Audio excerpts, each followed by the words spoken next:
Ok, pessoal, então iniciando a nossa aula, né, o nosso aulão sobre matemática financeira. Sejam bem-vindos, pessoal da turma de contabilidade de Anápolis, pessoal da turma de recursos humanos do Sebastião Siqueira. Sejam bem-vindas aí as três turmas, ok? Na aula de hoje nós estaremos com o objetivo de informar, né, sobre as atividades disponíveis na nossa plataforma. Conversaremos sobre os juros simples e composto, né? Estarei explicando a diferença de cada um deles. Estaremos também fazendo uma introdução sobre a disciplina de matemática financeira e aí explicando as demais atividades da plataforma. Lembrando que nós teremos 2 encontros. Esse primeiro encontro nós estaremos levantando sobre juros simples e composto, né, levantando conceitos sobre esses dois temas, e também estaremos utilizando da planilha eletrônica, no caso o Excel, né, o software Excel, para que eu possa fazer algumas demonstrações aqui acerca da estatística, né, do estudo da estatística e de funções de lógica, de matemática, né, e até mesmo desses conceitos que nós trabalharemos na aula de hoje, para que vocês possam utilizar aí dentro do recurso, né, do software de planilha eletrônica, aí, para que vocês possam também utilizar no dia a dia de vocês, ok? Todos os materiais que eu estarei utilizando na aula de hoje como referência, eu colocarei lá dos nossos grupos para que vocês possam estudar com mais calma, revisar essa videoaula, né, que está sendo gravada e disponibilizada para que vocês possam assistir posteriormente. E qualquer dúvida podem me perguntar no privado, tá? Não entender algum conceito, pode me perguntar no privado, ok? Lembrando que os vídeos para estudo e realização dessas atividades já foram enviadas lá no nosso chat principal, né, de WhatsApp. Então, o mesmo conteúdo que vai ser falado aqui, de uma forma mais detalhada, né, trabalhando exercícios, também já foi explicada lá no nosso chat principal, tá?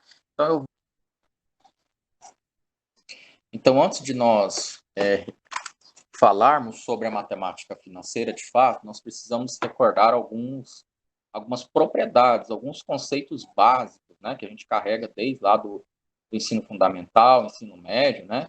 Então, propriedades da matemática. Prioridades na hora de nós realizarmos uma operação matemática. É importante relembrar e entender alguns conceitos da matemática que serão muito úteis quando trabalharmos com taxas. Em algumas equações, podem aparecer inúmeras expressões que devem obedecer a uma ordem de resolução, conforme a sequência abaixo. Né? Primeiro, dentro de um sistema, até mesmo dentro de um software como Excel, na hora de colocar uma função ou na hora de nós resolvermos essa equação, essa operação matemática, nós vamos resolver tudo que estiver dentro dos parênteses, tá? Então, esse sinal aqui, ele se refere a resolver como prioridade tudo que estiver entre parênteses, ou até mesmo entre o sinal de colchetes, chaves, ok? Então, essa é a prioridade de resolução de operações, tá? Depois, o quarto é a resolução de potências, tá? Então, eu vou ter potências junto com uma multiplicação, divisão, subtração, e aí ele tem como prioridade resolver as potências por primeiro, né? Que é um número decimal elevado a alguma base decimal também, tá? Quinto, a gente tem a resolução de uma multiplicação ou divisão, né? Então, se eu tiver aqui uma subtração ou uma adição, a prioridade é resolução de uma multiplicação ou uma divisão, tá?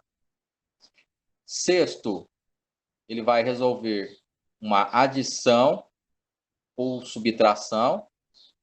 primeiro, né? Por prioridade. E o último ali, ele vai resolver alguma equação de igualdade, né? Onde eu tenho números a serem equacionados ou a serem resolvidos do lado esquerdo, e eu tenho números do lado direito a serem resolvidos também, tá? Então, a última prioridade de escolha aqui dentro da matemática é com relação à igualdade, ao símbolo de igualdade, tá? Então, essas aqui são só as prioridades que a gente precisa observar na hora de resolver, porque se a gente não seguir essas prioridades, a gente chega a resultados totalmente diferentes do que são esperados, ok?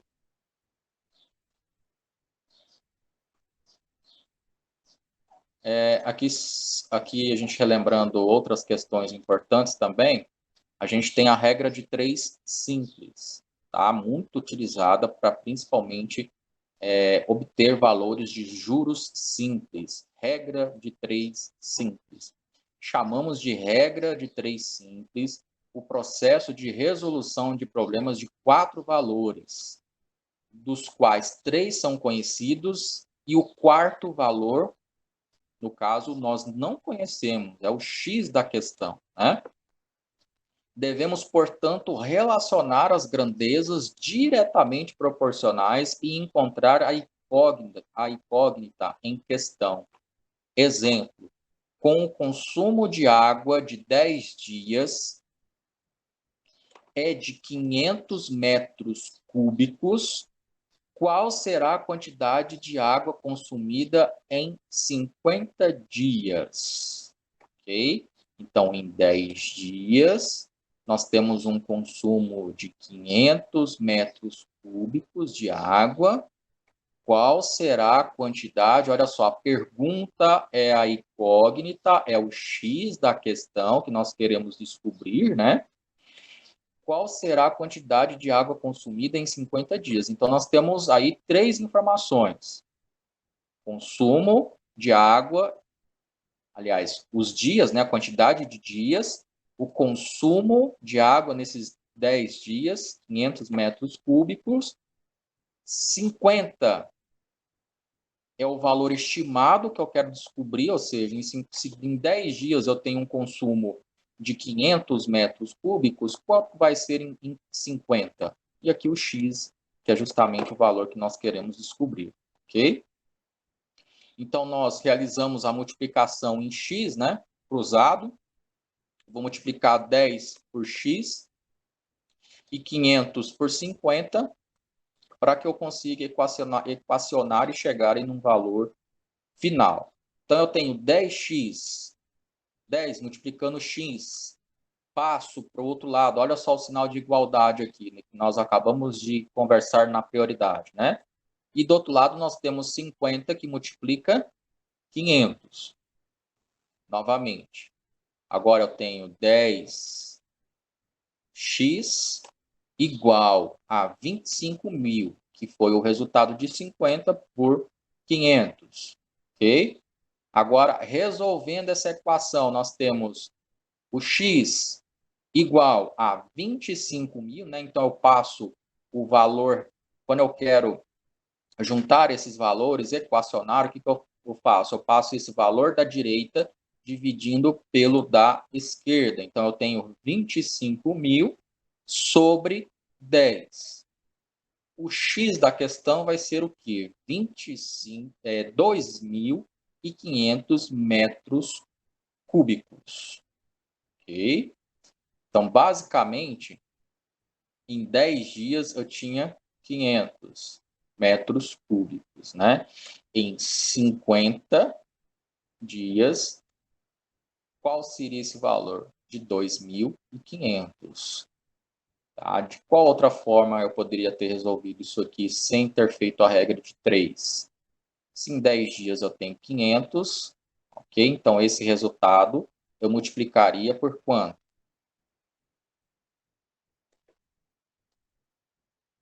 Por esse valor aqui, por 50, né? Ok? Então, eu teria aí o valor de 2.500 metros cúbicos. Tá? Então, bastaria eu pegar esse valor e multiplicar por por 5, por exemplo, né? Aí eu teria esse mesmo valor aí, ok? 2.500 metros cúbicos. Regra de 3. E importantíssima, quando nós temos aí 4 grandezas, sendo que de 3 grandezas, né? 3 valores, o quarto nós não sabemos como identificar, ok? Regra de 3 composta. Regra de 3 composta é o relacionamento de grandezas diretamente proporcionais e inversamente proporcionais, ou a mistura dessas situações. Exemplo, em 8 horas, 20 caminhões descarregam 160 metros cúbicos de areia. Em 5 horas, quantos caminhões serão necessários para descarregar 125 metros cúbicos? Então, aqui eu tenho a informação da quantidade de horas, os caminhões, horas. Nós não sabemos os caminhões necessários para que possam fazer aí a descarga de 125 metros cúbicos. Okay? Então, aqui eu tenho uma primeira informação de quantos caminhões são necessários para que em 8 horas possam se fazer a descarga de 160 metros cúbicos, porém aqui nós temos informações que são proporcionais à primeira, né? Porém, você não consegue identificar esse elemento. Tá? Então, o que vai ser feito aqui? 8 vai ser multiplicado ao x também, né? Regra de 3. 20 eu vou multiplicar 5. E aqui desse lado eu tenho 160, representando a primeira grandeza, né? 160 metros cúbicos. E aí a segunda, que é 125. Ok? Quero achar aqui o valor, né, o número de caminhões necessários para comportar, para descarregar 125 metros cúbicos. Então, eu vou ter 160, aí eu vou multiplicar primeiro em linha, para depois, aqui, ó, multiplicação em linha, né, 8 vezes 20, 160, e 5 vezes o valor de x, 5x. E aqui eu mantenho a proporção, né, 160 por 125. Então, entendam que na primeira regra de 3 simples, nós temos a multiplicação em linha, a multiplicação cruzada, desculpa, né? Que é a multiplicação da linha pelo valor aí da coluna, né? Ou seja, 10, valor representando a coluna, e x a linha, né? E vice-versa. E aqui nós temos a regra de 3 composta. Primeira multiplicação em linha, né? 8 vezes 20, 5 vezes x, e mantendo a proporção do lado direito, 160 sobre 125. Ok? Então, nós vamos ter aí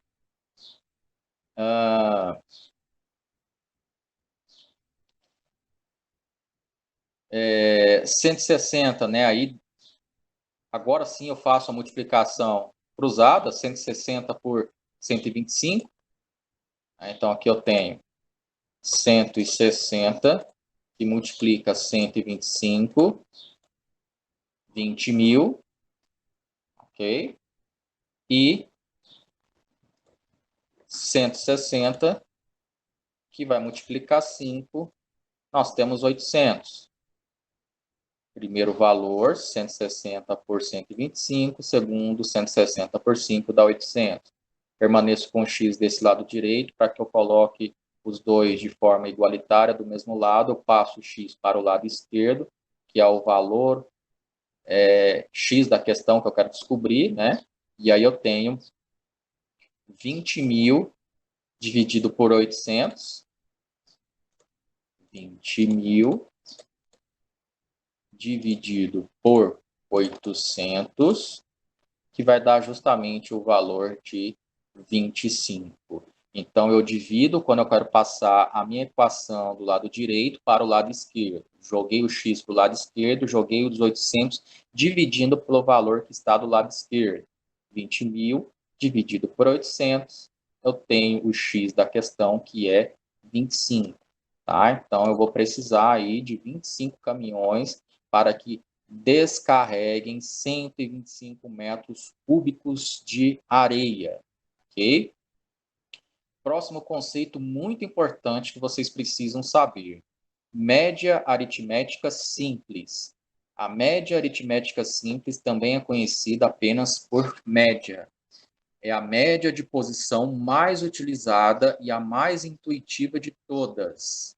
A média de um conjunto de valores numéricos é calculada a partir da soma de todos esses valores e dividindo o seu resultado pelo número de elementos somados, ou seja, é a soma dividida por n, que é o número de elementos. Tá? Aqui de forma prática, vou passar para vocês aqui no Excel. É como se eu tivesse um boletim de notas, onde eu tivesse as notas 10, 8, 7 e 6. Então, eu tenho aqui primeiro, segundo, terceiro e quarto bimestres. Okay? Aqui eu quero obter a média, que é a média aritmética. É a soma de todos os elementos dividido pela quantidade desses elementos. Então, eu vou somar aqui 10, mais 8, mais 7 e mais 6. No final, eu vou dividir pela quantidade de elementos, que são 4 elementos. Né? Então, de forma simples, aqui no Excel, o que eu teria que fazer? Selecionar esses elementos. Vou aumentar aqui um pouquinho para vocês. Vir aqui na ferramenta de fórmulas, que fica aqui dentro de página inicial, dentro desse botão cuja a letra grega representa as funções. Então, eu tenho soma, média, contar números, máximo, mínimo, e entre outras funções que vocês podem observar aqui dentro da biblioteca de funções do Excel. Qual é a função que a gente quer trabalhar nesse momento? Média. Então, percebam que aqui na coluna F, ele calculou a média aritmética desses 4 valores que eu tinha colocado aqui, tá? Percebam que eu não precisei digitar em momento algum a função. Eu apenas selecionei os números onde eu quero realizar esse cálculo, vim aqui no botão e selecionei a função média, ok?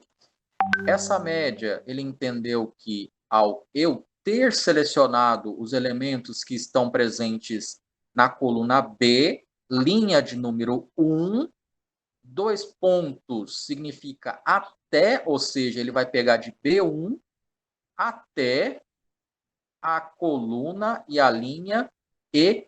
Então, ele vai pegar todos esses elementos aqui. Tá? Esses 2 pontos significam exatamente todos os elementos selecionáveis naquele intervalo, certo? Então, aqui eu não precisei fazer isso aqui. Igual, pegar o 10, mais o 8, mais o 7, mais o E.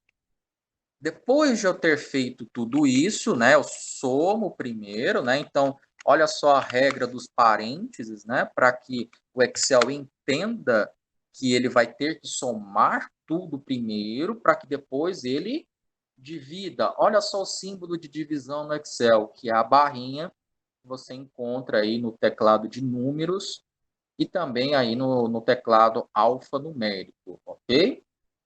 Então, aqui são quantos elementos? São 4, né? B1, C1, D1 e E1. Então, vou colocar o 4 e deu justamente o mesmo valor.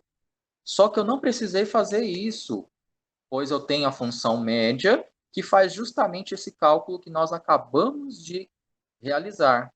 Ele vai somar tudo e depois dividir pela quantidade de elementos que ele encontrou ao eu ter selecionado esses 4 elementos. Tá? Se tivesse mais, ele ia somar e dividir por 5, por 6 e assim sucessivamente, realizando o cálculo da média aritmética pela quantidade de elementos disponíveis dentro daquele intervalo. Tudo bem? Então, a forma correta de fazer uma média é selecionando os elementos, indo lá no botão média e selecionar a função média. Eu posso digitar a função? Pode. Eu posso iniciar uma função dentro do Excel, colocando o sinal de igual, digitando o nome E aí, tanto faz eu digitar a função com acento, sem acento, maiúsculo, minúsculo. Ele é um programa auto-sensitive, né? Ou seja, ele vai reconhecer, mesmo você digitando minúsculo ou sem acento a função, ele vai aparecer aqui para você, ó, igual média. Apertei 2 vezes, ó. Eu nem preciso continuar a estruturar a minha função, ok? Então, ele abriu aqui para mim os parênteses, indicando que eu tenho que selecionar quem? Os números. Ou seja, o 10, o 8, o 7 e o 6. Em seguida, eu vou fechar parênteses. Fechei parênteses, ok? Então, tanto faz eu selecionar os números, vir aqui na função, selecionar a função que eu quero. Se você não encontrar a função aqui, ele vai estar aqui em mais funções e ele vai abrir uma janela para que você escolha dentro dessa biblioteca aqui, que está organizada por funções dos diversos tipos específicos, né? Tem para a área financeira, data e hora, matemática e trigonometria, estatística, ok? Então, eu venho aqui, escolho a função, nesse caso é média, né? E aí eu escolho os números que eu quero, tá bom? Ok, então nós entendemos então o conceito de média aritmética. Agora vamos para o próximo conceito, que é a média ponderada. Ela funciona um pouquinho diferente da média aritmética. Nos cálculos que envolvem a média aritmética simples, todas as ocorrências têm exatamente a mesma importância ou o mesmo peso. Quando o cálculo da média leva em consideração a importância relativa ou peso relativo, chamamos esse tipo de média aritmética ponderada. Ponderar é sinônimo de pesar. No cálculo da média ponderada, multiplicamos cada valor do conjunto por o seu peso, isto é, a sua importância relativa. Então, explicando para vocês de forma prática, né? A empresa deseja descobrir o prazo médio ponderado dos seguintes cheques. Um cheque de 1.250 com 28 dias. Depois, um outro cheque de 520 com 45 dias. E o outro cheque de 120 com 90 dias. Então, eu vou explicar primeiro esse, depois eu vou explicar como seria se fosse notas. Um professor ele pode atribuir um exercício com pesos diferentes. Tá? No final, ele compõe uma média final, que é a média ponderada. Então, eu tenho um exercício que vale de 0 a 10, porém, ele tem peso 2, por exemplo. Ah, como que é calculado isso aí? Como que o professor chega no cálculo final dessas informações? Então, eu tenho aqui a média ponderada desse exercício, né? Eu tenho 28, que vai multiplicar os 1.250, ou seja, o peso do cheque é de valor 28. Então, eu multiplico o peso pelo valor do cheque. No caso das notas, seria o peso daquela atividade pela possível nota que ele tenha tirado naquele exercício, ok? Aí depois o segundo, eu tenho 45, que vai multiplicar 520. Tá? Todos esses aqui da equação na parte de cima, eu vou somando, tá? E aí eu tenho um terceiro cheque, que é de R$ 120 com 90 dias, ou seja, o peso desse cheque é 90. Tá? Depois eu tenho a soma de tudo isso aqui, né? Eu multiplico 28 por 1.250, 45 por 520, 120 por 90. Depois eu tenho a soma das três multiplicações. Resultado final deu 69.200, ok? Depois, eu tenho as notas, ou o valor do cheque. 1.250, 520, mais 120. Então, a soma dos pesos. Valor do peso do cheque, valor do cheque. Somou-se tudo depois da multiplicação, eu tenho aqui a soma dos pesos. ou seja, 1.250 mais 520 mais 120, que gera 1.860. Divido a primeira parte da equação pela soma dos pesos, vou chegar a uma média ponderada de 37,20. Ok? Então, voltando aqui no Excel, então aqui eu tenho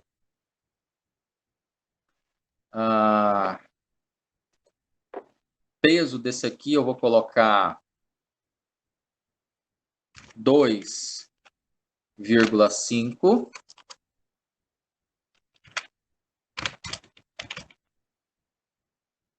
Vou colocar 2,5, vou colocar 2,5 em cada um deles, tá? Eu poderia colocar qualquer outro valor.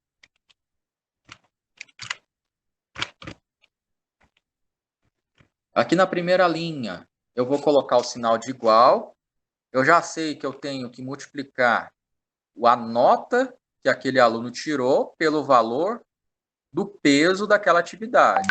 Então, eu vou ter B1, que vai multiplicar o peso da atividade 1, que é 2,5. Vou colocar todos eles isolados entre parênteses, né?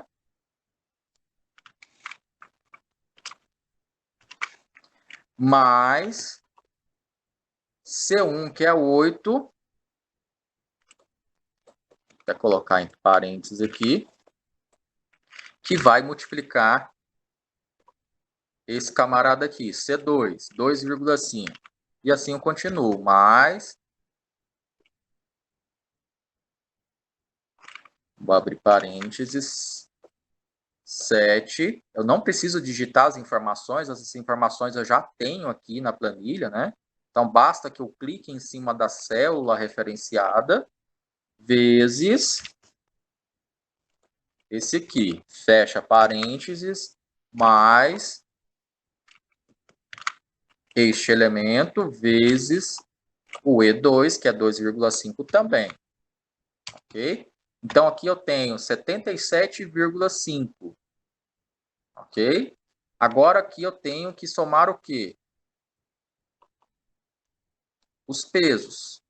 Basta eu selecionar tudo, vir aqui no E e clicar na opção Soma. Ok? Então, eu já tenho minha equação. 77,5 por 10. Então, eu tenho igual este valor, que divide a barra, né? Divisão, por 10. Eu vou chegar a uma média ponderada de 7,75. Ok? Aqui deu o mesmo resultado que a média aritmética, porque aqui os pesos eu trabalhei de forma proporcional, de forma igual. Tá? Mas se eu alterar aqui os valores, vou colocar esse aqui valor 4, vou colocar esse aqui o valor 1, vou colocar esse aqui o valor como sendo 2, e vou colocar esse último como sendo o valor 1. Ok? Perceba que agora a minha média ponderada foi alterada. Tá? Eu alterei os valores do peso, somou-se os valores, agora não é mais 10, né? Agora eu tenho 4 com mais 1, 5, com mais 2, 7, com mais 1, 8. E aqui eu tenho uma soma da multiplicação da nota com o valor do peso, que dá um valor de 68, que dividido por 8 eu tenho uma média ponderada de 8,5. Okay? Então, a diferença básica entre média e aritmética é que média e aritmética os valores são proporcionais, são iguais. Né? Eu tenho a soma dos elementos daquele conjunto dividido pela quantidade de elementos ou de notas. E aqui eu tenho, na média ponderada, cada nota tendo um valor, atribuição de um peso diferente, e no final eu tenho a soma de tudo isso, né?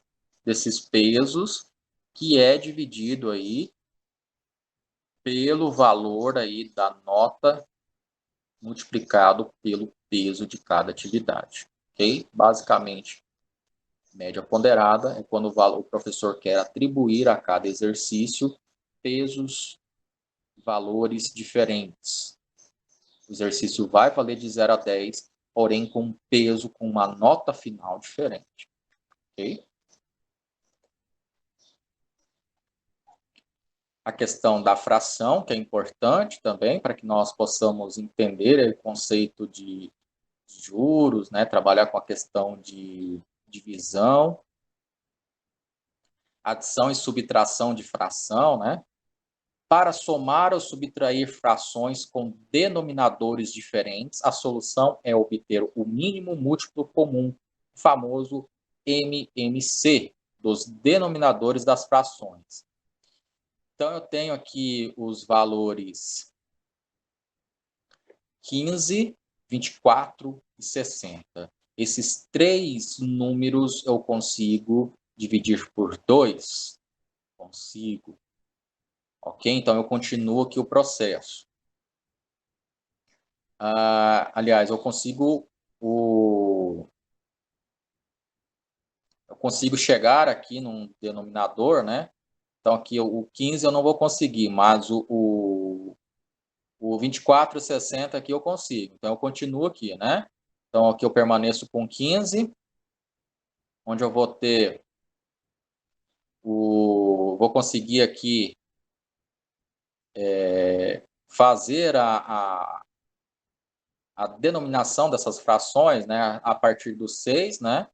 Então, 6 aqui eu consigo, cheguei aqui no 15 e já não vou conseguir mais. Então, qual que é o próximo mínimo múltiplo comum com relação a esses denominadores aqui? Vai ser o 3. Então, 15 por 3 vou ter 5, 3 por 3, 1, 15 por 3, 5. Então, eu vou chegar aqui ao mínimo múltiplo comum, 5, ok? Depois eu vou ter que fazer o quê? 2 elevado a 3, né? Ou seja, eu consegui, na base 2 aqui, conseguir minimizar aí 3 vezes possíveis, né? 2 elevado a 3 vezes 3 multiplicado por 5, e aí eu vou ter 2 elevado a 3, 8, vezes 3 e vezes 5, 120, ok? Então, eu tenho aqui a soma e a subtração dessas frações denominadoras, tendo um valor aqui de 120, ok? Um outro exemplo de simplificação de fração é onde eu tenho dois valores, né? Eu tenho 250 sobre 50, onde eu preciso simplificar, sendo que a divisão para essa simplificação, né? Ou seja, o meu denominador tem que ser o mesmo do dividendo. Então, 250 por 2, eu vou ter 125. E 50 por 2 eu também consigo fazer a divisão por 2. Né? 250 dividido por 2 dá 125. 50 por 2, 25. Agora eu não consigo mais por 2. Eu consigo por qual outro número que eu consigo simplificar? Por 5. Tá? Então, 125 dividido por 5, eu vou chegar a 25. 25 por 5, eu vou chegar a 5. Aqui eu consigo continuar por 5? Sim. Os dois aqui vão chegar ao mesmo resultado de 5. 25 por 5, 5. E 5 por 5 eu vou ter 1. 5 sobre 1, vou chegar ao resultado aqui de 5. Ok? Então, é assim que eu consigo simplificar as frações e trabalhar aí com o mínimo múltiplo comum. Ok? Questão do arredondamento. Você pode deixar duas casas decimais após a vírgula, né? Ficará 1,33 ou 1,3, ok? Então, aqui a questão do arredondamento, a segunda casa decimal, né? Então, tem aqui 1,605. Arredondando a segunda casa decimal, irá se tornar 1,61, né? Tirando o 5, passando 1 para essa casa decimal. Cálculo da porcentagem, que é importantíssimo, vai trabalhar a questão da regra de 3, né? Então, eu tenho aqui todo o cálculo de porcentagem, como informado, é baseado no número 100. Ok? O cálculo de tantos por cento de uma expressão matemática ou de um problema a ser resolvido é indicado pelo símbolo de porcentagem e pode ser feito na soma por meio de uma proporção simples. Para que se possam fazer cálculos com porcentagem, temos que fixar o seguinte: a taxa está para a porcentagem, acréscimo ou desconto, assim como o valor de 100 está para a quantia a ser encontrada. O número que se efetua o cálculo de porcentagem é representado por 100. E o capital informado tem sempre por igualdade ao 100. Então, aqui há uma dica muito importante a ser seguida. No caso de cálculo com porcentagem, no caso se houver acréscimo do valor, é possível fazer isso diretamente através de uma operação simples, multiplicando o valor do produto ou serviço pelo fator de multiplicação. Então, olha só. Eu tenho aqui um produto que custa R$1.000. Okay? Vou colocar aqui o símbolo moeda. À vista, esse produto ele vai gerar um desconto de 25%. Ou seja, eu estou decrescendo o valor final do produto. Esse valor inicial de 1.000 vai decair, né, vai receber um desconto final para esse cliente. Então, eu tenho aqui igual valor do produto, né? Então, vamos voltar aqui o que o material estava comentando. Valor do produto ou serviço, né? A multiplicação do valor do produto ou serviço pelo fator de multiplicação, valor da taxa, tanto de acréscimo como de decréscimo, ok? Então, vamos voltar aqui. No caso, vai ser decréscimo. Né? Então, B2, que vai multiplicar 25, dividido pelo valor da porcentagem, que é 100. Ok? Então, 25% em cima de R$1.000 é 250. Qual é o valor que ele vai pagar? Igual o valor inicial do produto menos o valor do desconto, que é 250, ou seja, B2 menos C2.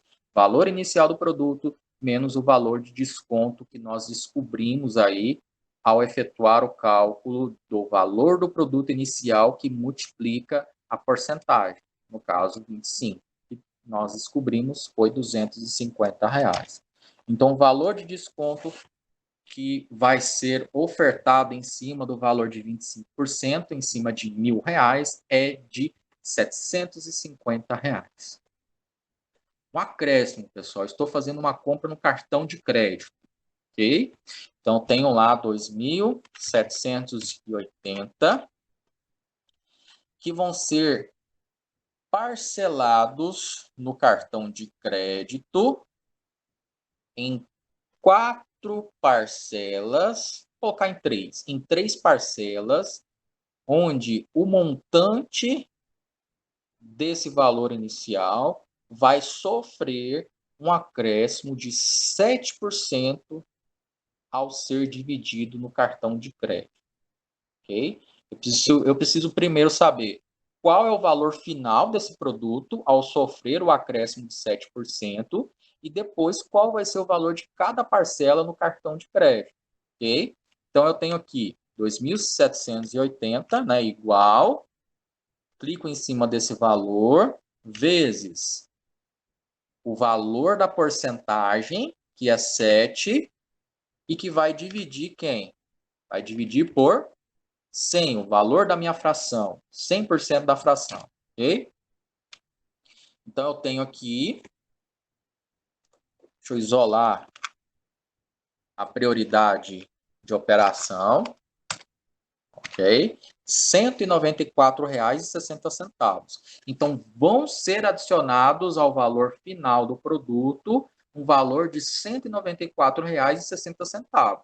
Então, eu tenho que somar esses dois aqui, 2.780 mais 194,60 onde eu vou ter um valor final do produto de R$ 2.974,60. É um valor final que foi acrescido de juros de 7%. Ok? Eu pego esse valor e divido por 3, eu vou ter o valor igual, né? Esse valor dividido por 3, eu vou ter o valor de cada fatura no cartão de crédito. Ou seja, se é em 3 vezes, sofreu um acréscimo de 7% no valor do produto inicial, eu vou pagar em 3 vezes uma parcela de R$ 991,53. Ok? Certo? Então, tem N maneiras de a gente utilizar esses recursos, né? Acréscimo, decréscimo, como que nós calculamos aí através de regra de 3, que vocês puderam perceber, né? Eu multipliquei em linha, multipliquei o valor do produto inicial, que multiplica a porcentagem, aí depois o X que eu tenho é o valor que eu tenho que descobrir da porcentagem, né? Certo? Então, são conceitos iniciais importantíssimos para que vocês possam recordar e levar adiante os novos conceitos que nós vamos aprender, ok? Então, aqui eu tenho um material que eu vou disponibilizar para vocês, né? O primeiro é sobre matemática financeira da Ornella Pacífico, ok? Vou disponibilizar para vocês, tem toda a referência aqui também, né?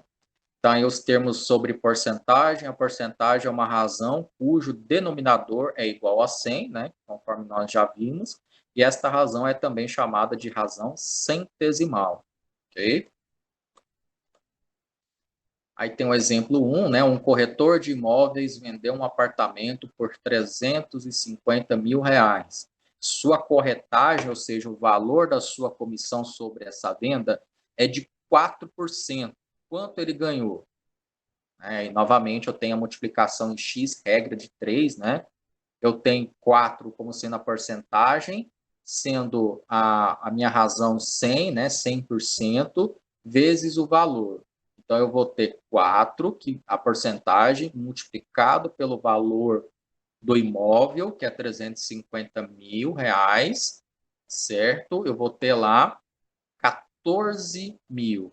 Né? Depois da multiplicação de 4 por 350, eu vou ter que dividir por 100, e aí nós vamos chegar a um valor de R$ 14.000 que ele ganhou de comissão em cima da venda daquele apartamento. Ok? Exemplo 2. Uma calça é vendida por R$ 90. Se o seu preço fosse aumentado, acrescido a 30%, quanto passaria a custar? Aumento.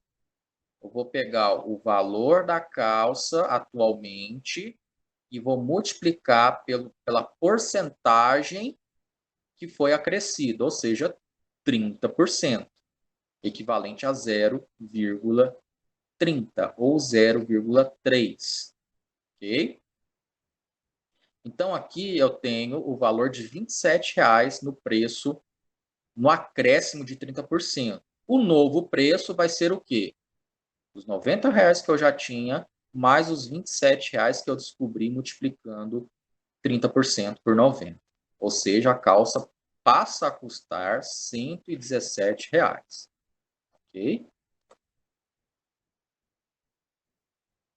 A questão do desconto, né, a mesma coisa, basta você subtrair o valor que você descobriu da multiplicação, da porcentagem pelo valor do produto, né?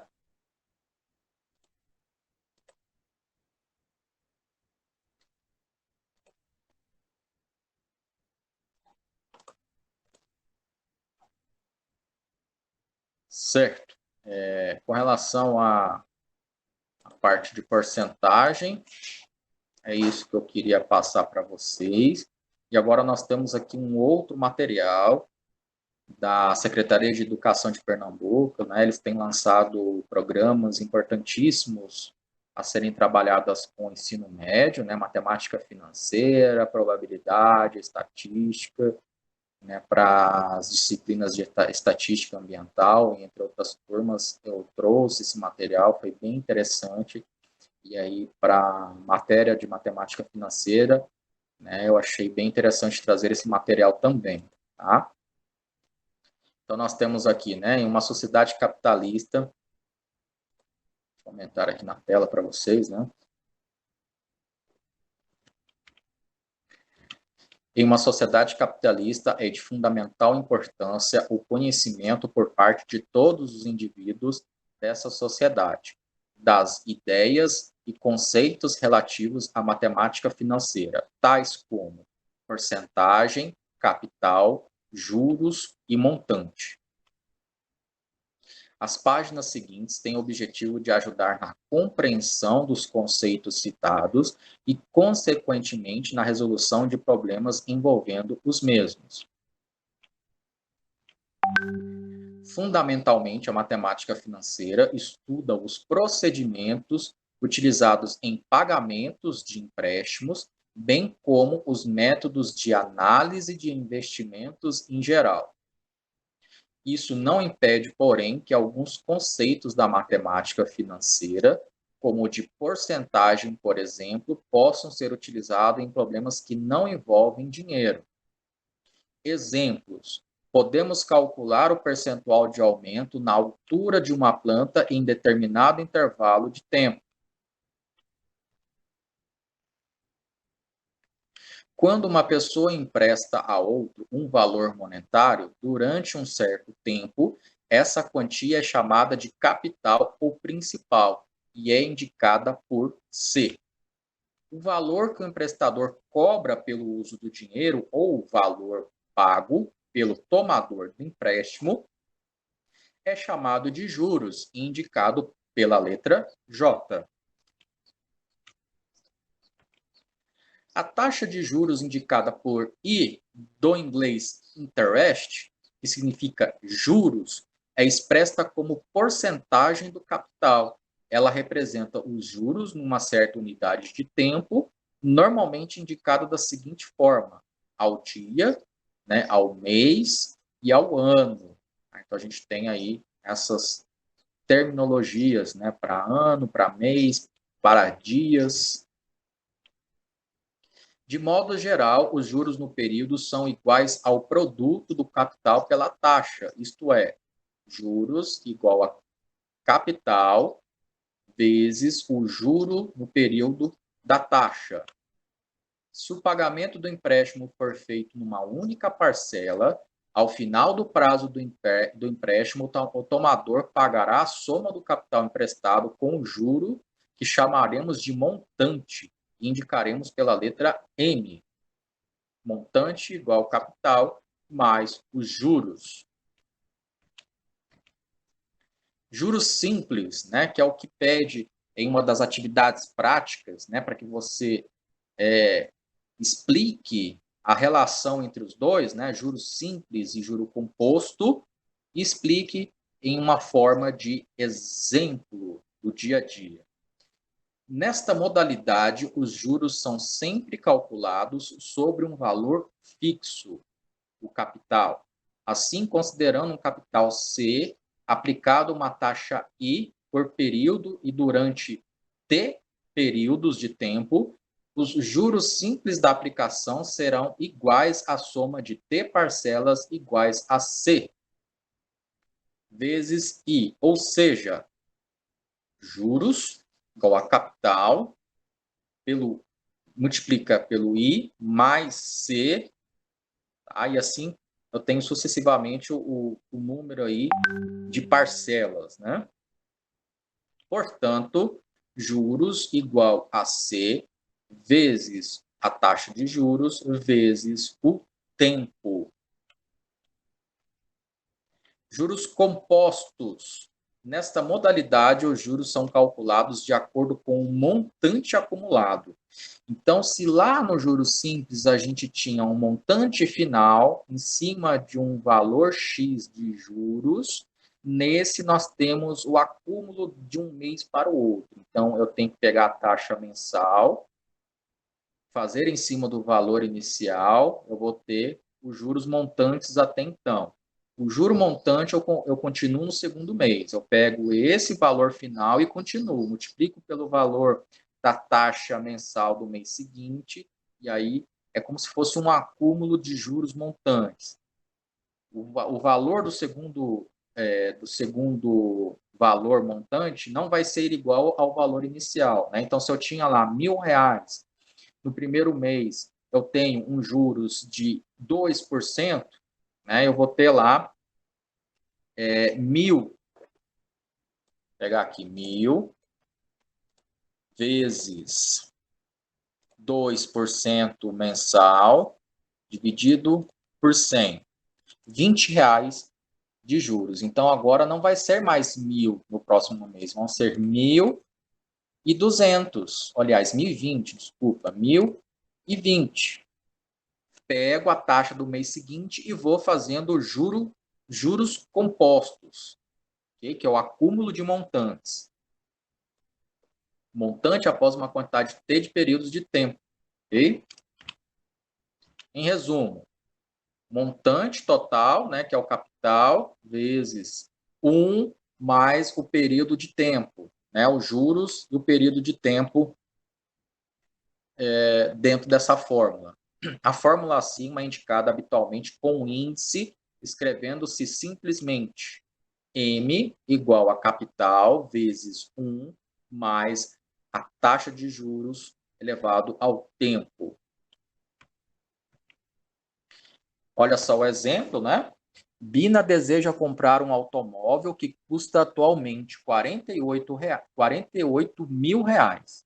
Ela fez uma pesquisa e constatou que esse modelo vem aumentando o seu valor a uma taxa de 1% ao mês. Bina aplicou os seus R$ 36.000 em um fundo que rende 4% ao mês. Em quanto tempo Bina terá o dinheiro suficiente para comprar o seu carro, considerando que essas condições se mantenham por todo o período?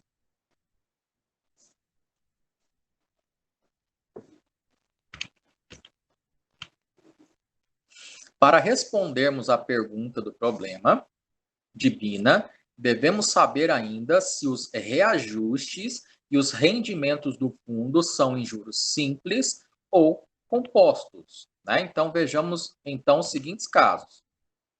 Os reajustes e os rendimentos são em juros simples.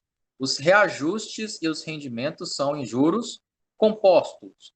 Os reajustes são em juros simples e os rendimentos em juros compostos. Ou até mesmo os reajustes são em juros compostos e o rendimento em juros simples. Ok? Então, vamos lá ao cálculo da primeira hipótese, né? Os reajustes e os rendimentos são em juros simples.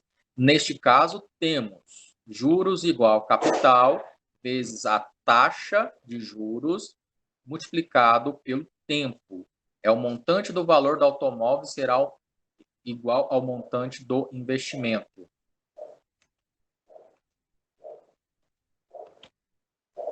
Assim, teremos os R$ 48.000, né? Mais 48.000 vezes a taxa mensal de 1% vezes o tempo. Então, R$ 36.000 mais 36.000 vezes 0,4, que é o período de 4 meses, aliás, a taxa, né, mensal de 4 meses que ela vai fazer de investimento, vezes o período do tempo. Então, 48.000 mais 480 período de tempo, igual a 36.000 mais 1.440. Então, o total de investimento é o total de meses que ela precisa aplicar esse rendimento, né? Esses R$ 36.000 é de 12 meses e meio. Então, ela vai precisar de 12 meses mais a metade de um para que ela chegue a esse montante aí, né, de 48.000. ok?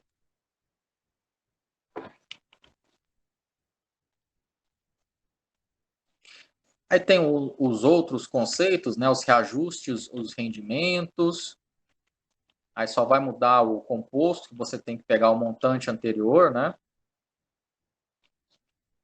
Se forem em juros, os reajustes e os rendimentos são em juros compostos. Se os rendimentos dessa aplicação de 36 mil forem em juros compostos, ela vai ter aí uma aplicação voltada em menos de 12 meses, né, do que o juros simples, que é o de 9,83 meses, ok? Ela vai ter em menos tempo, voltando aqui ao anterior, 12 meses e meio, né? Aqui ela vai ter o montante aplicado em 9 meses, um tempo aproximado, né? De 9,83, ok?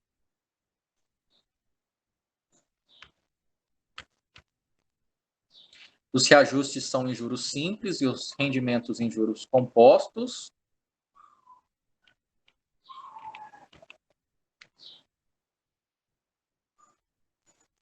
Aqui tem uma representação gráfica, tá? Neste momento nós não vamos entrar em detalhes com relação à representação gráfica do tempo, né?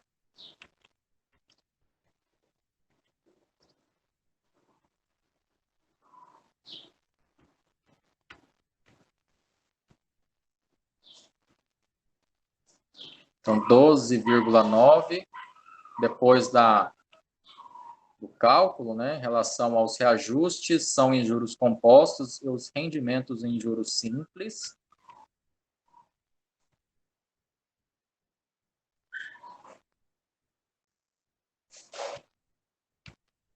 Ok. Então, esse aqui é o material complementar 1, que foi utilizado, né, e o 2 também discutido inicialmente.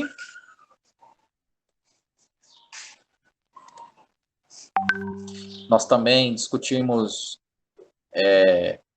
conceitos base para que vocês possam aprimorar, né, o conceito dentro de matemática financeira e aprender outros conceitos também. Tá? Se você não tiver dominado esses conceitos iniciais, vocês vão ter bastante dificuldade em entender os demais conceitos, né?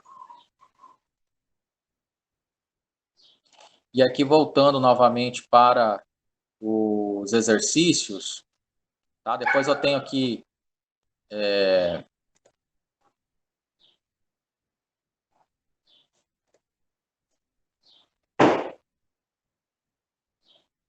materiais, né, falando sobre juros simples, né, aqui a denominação dos juros simples que nós acabamos de ver, né?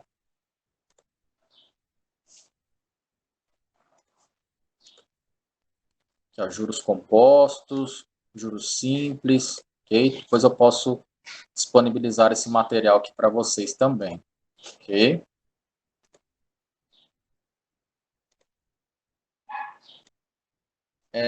Uma lista inicial para que você...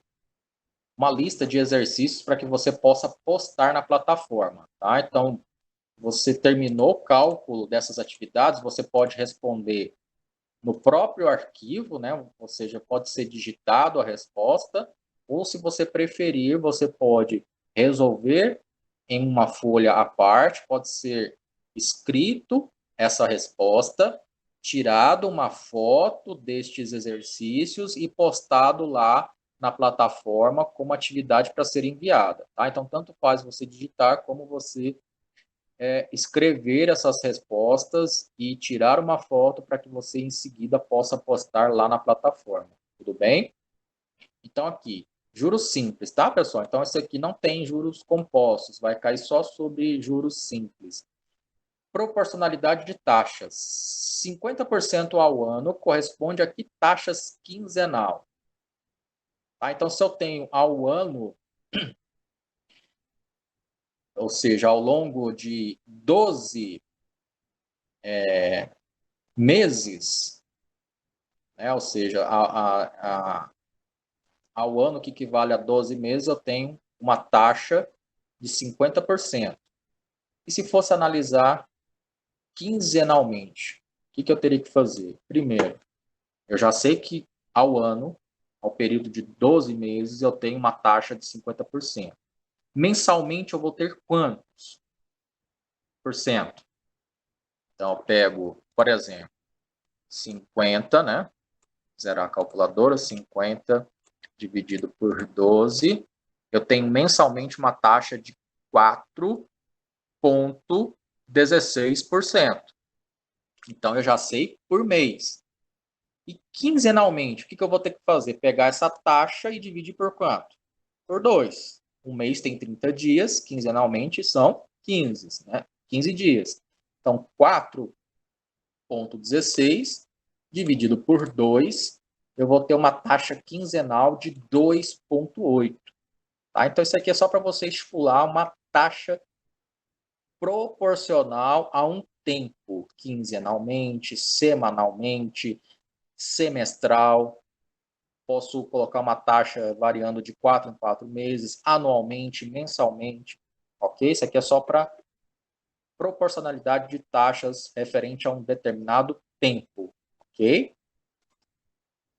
B. Problemas. Determinar quanto renderá um capital de R$ 60.000 aplicado à taxa de juros simples de 24% ao ano durante 7 meses. Tá? Então, ao ano, eu tenho uma taxa de juros simples rendendo a 24%.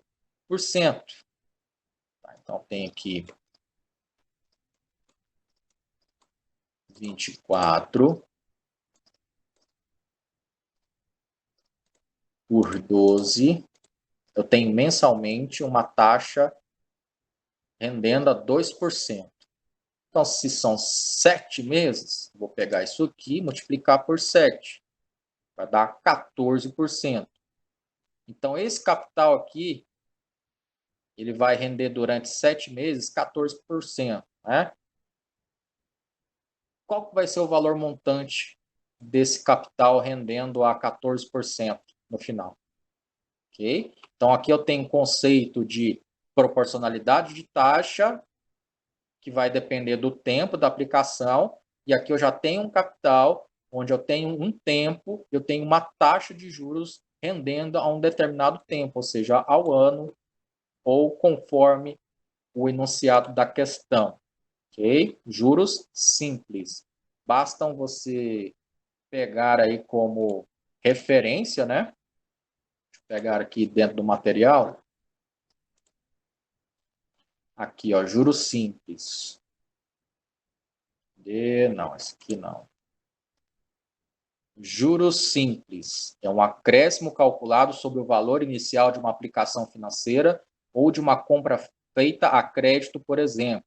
Então, tem os juros igual ao capital, que é multiplicado pela taxa de juros, que é multiplicado pelo tempo dessa aplicação. Okay? Aí eu tenho o valor final deste primeiro enunciado, onde eu tenho um capital de 60 mil e preciso fazer a ele render, né, uma taxa de juros simples de 24%. Nesse caso, não é 24%, ele tem um rendimento por 7 meses apenas, né? E aí eu tenho que descobrir qual o valor montante, ok? Bom, o restante do enunciado B tem o mesmo propósito, né? Você tem um capital, aí você tem uma taxa de juros que vai render dependendo da proporção de tempo, e aí você tem que aplicar os juros simples, ok? Bom, esta é a lista que depois de resolvida, conforme eu já falei, você pode tirar foto, escrever essa atividade, né, sem ser digitada no computador, realiza os cálculos a caneta, né, e aí depois você tira a foto desses cálculos e envia na plataforma. Tudo mais, eu vou agradecendo a atenção de vocês. Qualquer dúvida, na resolução dessas atividades, podem me procurar lá no nosso chat principal pelo WhatsApp, né? Ou até mesmo no meu WhatsApp privado. Fiquem à vontade para tirar quaisquer dúvidas. Se você tiver problemas com acesso à internet no seu celular, está ruim para acessar a plataforma, me procura que eu tiro o print da atividade que você tem que fazer e você vai desenvolvendo quando você puder postar essas atividades. Aí fica mais fácil para você, porque você já vai ter feito, você já vai ter realizado essas atividades, tá? Só não deixa de realizar. Vamos realizar agora, dentro dessa semana, deixar tudo organizado, para que na próxima aula a gente converse sobre amortização e desconto, e aí consiga finalizar a tempo as atividades propostas, ok? Obrigado pela atenção de todos, me coloco à disposição para quaisquer eventuais dúvidas. Fiquem todos com Deus.